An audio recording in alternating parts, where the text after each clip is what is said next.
عرس تاج الشریعہ کی ابتدا اس گاؤں میں ایک چھوٹی سی محفل سے ہوئی تھی۔ حافظ و قاری عاشق رضا برکاتی، مولانا افتخار اور ان کے چند دوستوں نے مل کر سوچا تھا کہ سارا ہندوستان تاج الشریعہ کا عرس منا رہا ہے تو ہم لوگ کیوں نہیں منائیں۔ تو انہوں نے چھوٹی سی محفل کا انعقاد کیا تھا، مگر الحمدللہ دیکھتے ہی دیکھتے آج وہ چھوٹی محفل ایک بڑی کانفرنس میں تبدیل ہو گئی اور ان کے دروازے پہ محفل ہوتی تھی، آج وہ محفل وہاں سے اٹھ کر اس بڑے کھیت میں آ گئی ہے اور بڑی کامیابی کے ساتھ یہ محفل اب ختم ہونے جا رہی ہے۔ 3:30 بجے اذان ہوتی ہے اور ابھی ہمارے پاس صرف 1 گھنٹہ سے بھی کم کا وقت رہا۔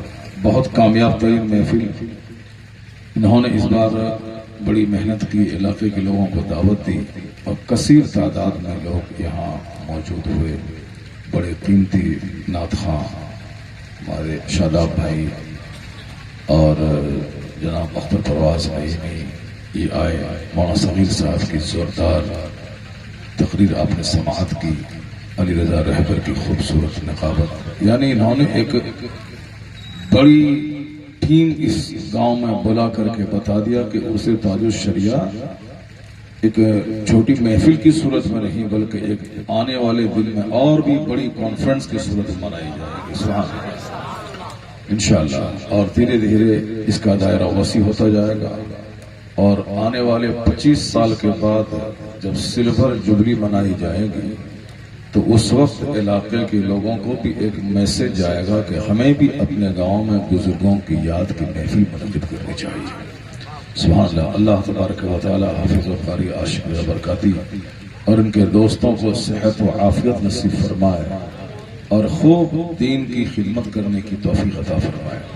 شروع میں بہت سارے لوگ تھے، میں آج ضروری کام کے لیے میں پٹنہ میں تھا، صرف ان کی حوصلہ افزائی کے لیے میں وہاں سے دوڑتا ہوا آ گیا، 8 گھنٹے کا سفر تھا اور پھر مجھ کو صبح ہی ٹرین پکڑ کر وہیں جانا ہے جہاں سے میں آیا، اسی علاقے میں جانا ہے۔ میں نے فوری ٹکٹ بنوایا، چونکہ میں وہیں تھا تو اس لیے سوچا کہ جلسہ تو ہو ہی جائے گا، لیکن اب ان کی ضد تھی، میں آ گیا اور پھر واپس مجھ کو صبح اسی مظفر پور علاقے میں رہنا ہے۔ کل وہاں پہ زیارت حرمین کانفرنس میں جب انہوں نے محنت کی، 1 ہفتہ سے علاقے کے لوگوں کو خبر کیا اور لوگوں سے تعاون مانگا، اپنا قیمتی وقت دیا، تو ان کی حوصلہ افزائی کے لیے مجھے بھی اپنا قیمتی وقت دینا پڑا۔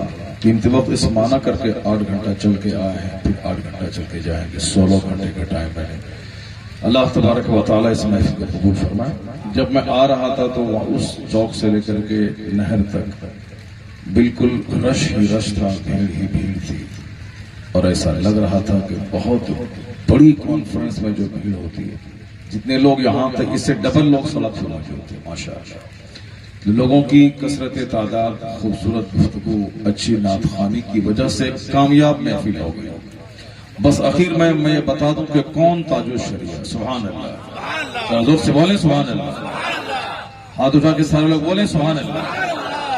محفل میں جب بھی آئیں تو اپنے سر کو ٹوپیوں سے ڈھانپ لیں، ہر چیز کا ایک ادب ہوتا ہے، ڈسپلن ہے۔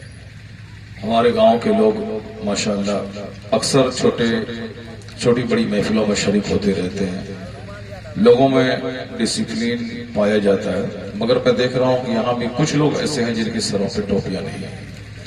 آج سے 40 سال پہلے جب ہم لوگ محفل میلاد میں جاتے تھے تو والدہ تیار کر کے سر پہ ٹوپی ڈال کے محفل میلاد میں زبردستی بھیجا کرتی تھی، اور آج سے 40 سال پہلے جتنے لوگ ابھی یہاں موجود ہیں اتنے لوگ محفل میلاد میں رہا کرتے تھے، سبحان اللہ۔ مجھ کو آج سے 40 سال پہلے کا منظر مجھ کو معلوم ہے، لیکن دھیرے دھیرے ڈاؤن فال ہوا، گراوٹ آئی، اب لوگ صرف کھانا کھانے والی محفل میں جاتے ہیں۔ پہلے حضور کی محبت میں جہاں بھی محفل میلاد کی خبر ملتی لوگ جاتے تھے کہ سرکار کی محفل ہے، وہاں جاؤں گا، 1 بار درود پڑھوں گا 10 نیکی ملے گی، 10 میرے گناہ معاف ہوں گے۔ اور ہر محفل میلاد میں کم سے کم 100 بار درود پڑھا جاتا ہے یہ سوچ کر لوگ جاتے تھے کہ 1 گھنٹے کی محفل میں جاؤں گا، ہزاروں نیکیاں دامن میں بھر کے لے کے آؤں گا، لیکن اب لوگ صرف کھانے اور کپڑا کے غلام ہو گئے۔ حدیث میں آیا ہے کہ تعس عبد الدینار عبد الدرہم عبد الخمیسہ۔ حضور فرماتے ہیں کہ کھانے کا غلام تباہ و برباد ہو گیا، کپڑے کا غلام تباہ و برباد ہو گیا، روپے پیسے کا غلام تباہ و برباد ہو گیا۔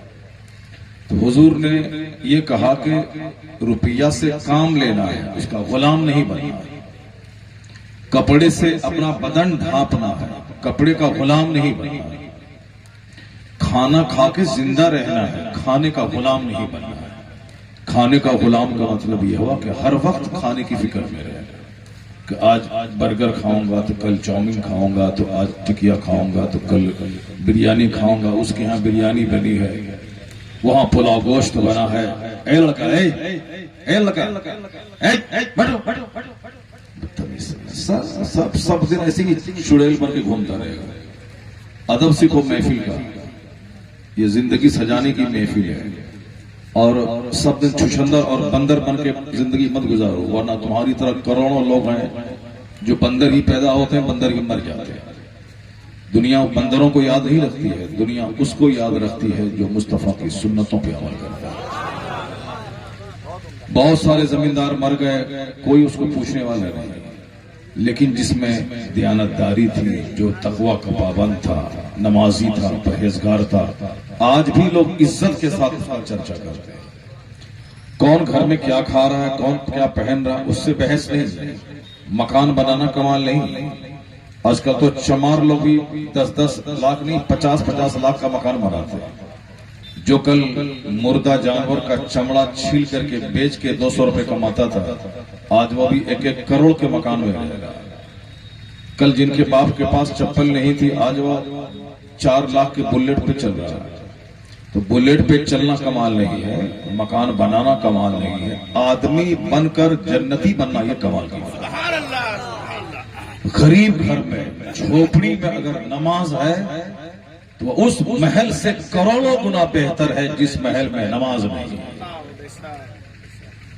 غریب مزدور اگر 8 گھنٹے مزدوری کر کے 400 روپے کماتا ہے اور وہ اگر صبح نماز پڑھ کے جاتا ہے پھر واپس شام میں اپنے گھر میں نماز پڑھتا ہے، تو آپ یہ سمجھ لیں کہ وہ غریب اس قدر بلندی پہ پہنچا ہے کہ اس سے ملاقات کرنے کے لیے آسمان سے فرشتے اس کی جھوپڑی میں آتے ہیں۔ تو مکان بنانا کمال نہیں، مکان تو چماروں کے پاس بھی۔ اچھا کھانا پینا کمال نہیں ہے، اچھا کھانا پینا تو ہم سے زیادہ جانور کھاتے ہیں۔ اچھا